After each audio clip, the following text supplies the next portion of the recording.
Man of God, if God is for me, why am I suffering so much? If God be mine, why am I suffering so much? Why am I experiencing what I'm going through? Why am I deep down? Why? Beloved, precious beloved of God, I send you greetings from the place where God lives. And this afternoon, I want to introduce you into your prophetic destiny. Into your prophetic destiny. Stay tuned and follow me as we move on in the topic we share today. Soyez les bienvenus. Shalom, Musango Muben Abinyo Besse. Que la paix de l'Éternel soit avec chacun d'entre vous. Après avoir partagé sur les moments de pression, je voudrais partager à quelqu'un sur la liane, sur le roseau qui ne rompt jamais. Vous savez, suite à la pression dont nous parlions, il y a une autre réalité, c'est que la pression peut entraîner l'abandon. Mais il ne faut pas abandonner parce que l'histoire ne retient pas ceux qui ont commencé. L'histoire retient ceux qui ont terminé. Let me repeat that. L'histoire ne retient pas, ne se souvient pas de ceux qui ont commencé. L'histoire se souvient de ceux qui ont terminé. C'est d'ailleurs pourquoi il est écrit dans la Bible que la fin d'une chose vaut mieux que son commencement. La fin d'une chose détermine la foi que vous aviez au commencement.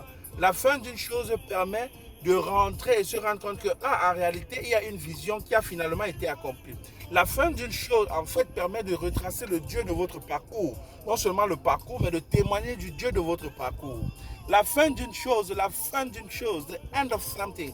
Bien-aimé, je voudrais t'encourager, que ce soit dans tes relations avec les humains, dans les relations humaines, que ce soit dans ta relation sentimentale, que ce soit dans ton ministère, que ce soit dans ta profession, que ce soit dans tes études, que ce soit wherever it may be. Je voudrais te dire, n'abandonne pas. N'abandonne pas. Parce que si tu abandonnes, ça veut dire en réalité, tu n'as plus de raison d'exister et Dieu pourrait te reprendre. Ne donne pas au ciel le droit d'abréger tes jours. Let me repeat that. Ne donne pas au ciel le droit d'abréger tes jours. Justifie de ta présence sur la terre par la plénitude de ce que tu renfermes en toi. Mais bien plus, si hier encore, tu n'accomplissais pas véritablement, ou seulement à 80% si tu accomplissais ce que tu avais à accomplir, c'est le moment de faire tout pour l'accomplir à 100%.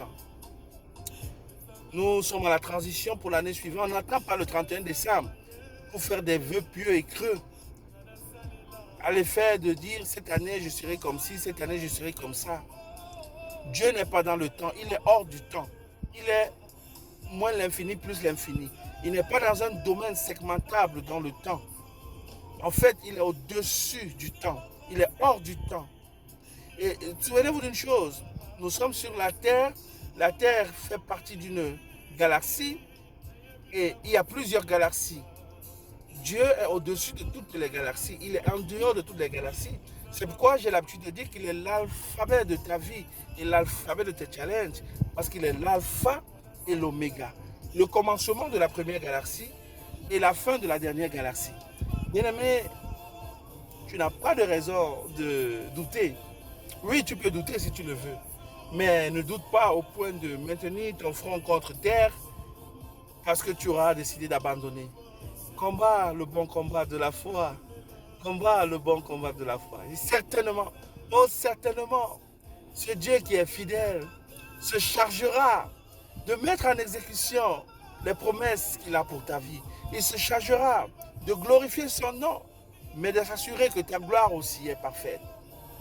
Bien-aimé, je t'encourage. Juste pour t'encourager, n'abandonne pas.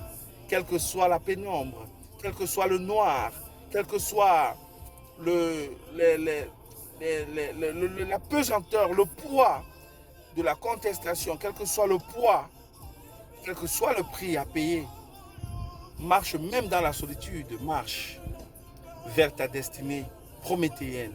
Marche vers ta destinée certaine. Marche. Et ne te contente pas des éléments apparents, des éléments physiques qui peuvent t'encourager.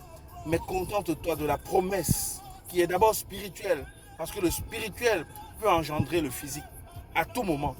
Le spirituel engendre le physique et donc le spirituel peut engendrer le physique à tout moment. Assure-toi que tu restes fidèle à la promesse. Parce que Dieu, lui, il est fidèle. C'est notre instabilité, c'est notre infidélité, c'est notre manque de consistance et de constance qui, quelquefois, désole notre Dieu. Mais je t'encourage cet après-midi et je te dis, n'abandonne pas. Que ce soit cette maladie, que ce soit cette dette financière, que ce soit ce fardeau social, que ce soit ces échecs à répétition, n'abandonne pas.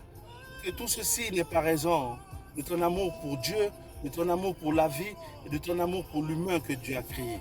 Soyez bénis, la montagne sensible. Shalom. God bless you all.